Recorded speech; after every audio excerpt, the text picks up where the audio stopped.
আলহামদুলিল্লাহি রাব্বিল আলামিন ওয়া আকিবাতুল লিল মুত্তাকিন ওয়াসসালাতু ওয়াসসালামু আলা আশরাফিল আমবিয়াই ওয়াল মুরসালিন আম্মা বাদ।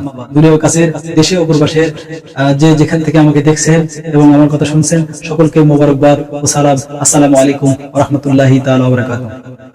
ইতিপূর্বে আমি বলেছিলাম আহলে হাদিস বহুরূপী মূর্খ, যাদের কোনো ইসলামী জ্ঞান নেই, তারাই মূলত এই খবিশি রাস্তা বেছে নেয়। বিশেষ করে মূর্খর গডফাদার কাজ্জাব বিন ইবলিস নামে খ্যাত তার ফতোয়াবাজির কারণে দিন দিন মানুষ নতুন রূপে বিভ্রান্ত হচ্ছে। তেমনি একটি বিভ্রান্ত ভিডিও নিয়ে আজকে আপনাদের সম্মুখে আমি উপস্থিত হয়েছি। চলুন তার বিভ্রান্তমূলক বক্তব্যটা শুনে আসি। ঘোষণা করেছেন সেই দলটার নাম হচ্ছে আহলে হাদিস। বিশ্বাস করুন আমার এই ভাঙা চূড়া বিদ্যায়, আমার এই টুটা ফাটা বিদ্যায় আমার জানা নাই পৃথিবীর কোন হিন্দু বিদ্যান, পৃথিবীর কোন খ্রিস্টান বিদ্যান, পৃথিবীর কোন ইহুদি বিদ্যান, পৃথিবীর কোন মুসলমান বিদ্যান। লাখো ইসলামী দল আছে, আহলে হাদিস ব্যতীত আর কোন দলকে মুক্তিপ্রাপ্ত দল বলে কলমে ধরেছে এটা আমার জানা নেই। আমরা এতক্ষণ কাজ্জাব বিন ইবলিসের মুখ থেকে শুনলাম যে নাজাত প্রাপ্ত একমাত্র দল হচ্ছে আহলে খবিশ বা আহলে হাদিস।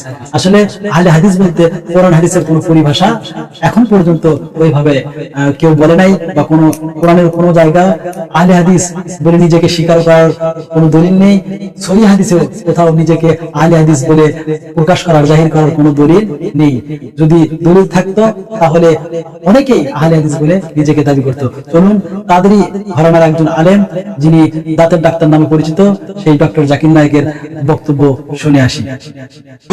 পবিত্র কোরআনের কোন জায়গায় কোন আয়াতে আল্লাহ তাআলা বলেছেন নিজেদের আহলে হাদিস বলে ডাকো? কোন উত্তর দেয় না। এরকম কোন সহিহ হাদিস কি আছে যেখানে নবীজি বলেছেন নিজেদের আহলে হাদিস বলে ডাকো? উত্তর নেই। আপনি যদি কোরআন এবং হাদিস মেনে চলেন, কোরআনের কোন আয়াতে আল্লাহ তাআলা কি বলেছেন আহলে হাদিস বলে ডাকো? কোন সহিহ হাদিস বলছে না যে নবীজি বলেছেন নিজেদের আহলে হাদিস বলো। এতক্ষণ আমরা শুনলাম যে মূলত কোরআনে এবং হাদিসে কোনো জায়গায় কিন্তু নিজেদেরকে আহলে হাদিস দাবি করার কোনো দলিল খুঁজে পাওয়া যায় নাই। যার কারণে কিন্তু এগুলো যে যারাই এভাবে কথা বলছে, যারাই নিজেদেরকে আহলে হাদিস বলে দাবি করছে, এগুলো নিছক মূর্খতা ছাড়া কিছুই নয়।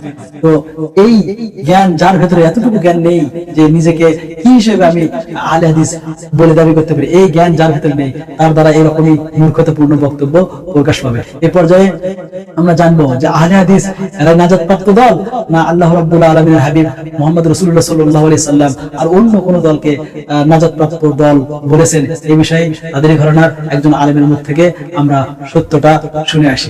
৭৩ দলের মধ্যে কোন দল জান্নাতে যাবে একটু বুঝিয়ে দিবেন? নবী করিম সাল্লাল্লাহু আলাইহি সাল্লাম বলেছেন যে আমার উম্মতের মধ্যে ৭৩ কিসিমের মানুষ হবে, এর ভিতরে এক কিসিমের মানুষ জান্নাতে যাবে। তাদের মার্কা কি? তাদের বিশেষ কোন দলের নাম নাই, মার্কা আছে। মার্কা কি? মার্কা হলো মা আনা আলাইহি ওয়া আসহাবি। যারা নবী করিম সাল্লাল্লাহু আলাইহি ওয়াসাল্লামের সুন্নাহকে খুঁটে খুঁটে সেটা অনুযায়ী চলে এবং সাহাবীদের আদর্শ যারা অনুসরণ করে, অর্থাৎ আহলে সুন্নাহ ওয়াল জামাআত, মুখে না, যারা প্রতিটা কাজ কার কথা অনুযায়ী করে? নবী করিম। কাদেরকে আদর্শ হিসেবে মানে?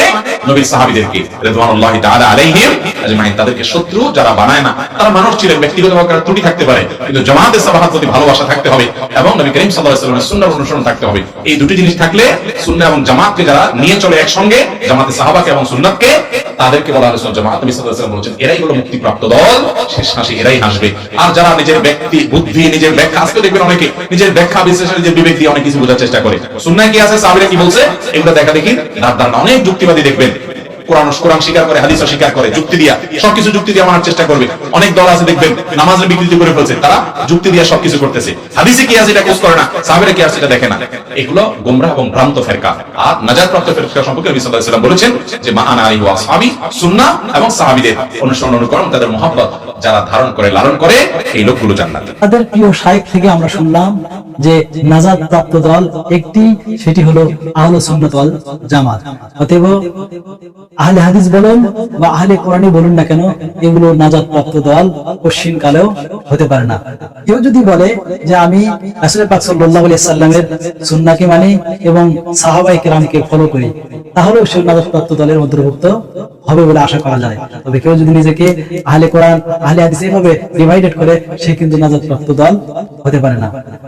শুধু এই বক্তাই নয়, তাদের এই শায়েখই নয়, এছাড়াও মুজাফফর বিন মুহসিন, তার ছেলে আব্দুল্লাহ এবং আবু বকর জাকারিয়া, ওনারাও কিন্তু একই কথাই বলেছেন যে নাজাতপ্রাপ্ত দল একটাই, সেটি হচ্ছে আহলে সুন্নাত ওয়াল জামাত। অতএব নিজেদেরকে আহলে হাদিস বলে, নিজেদেরকে আহলে হাদিস দাবি করে নাজাতপ্রাপ্ত দল ভাবা, এটা মূর্খতা ছাড়া আর কিছু হতে পারে না।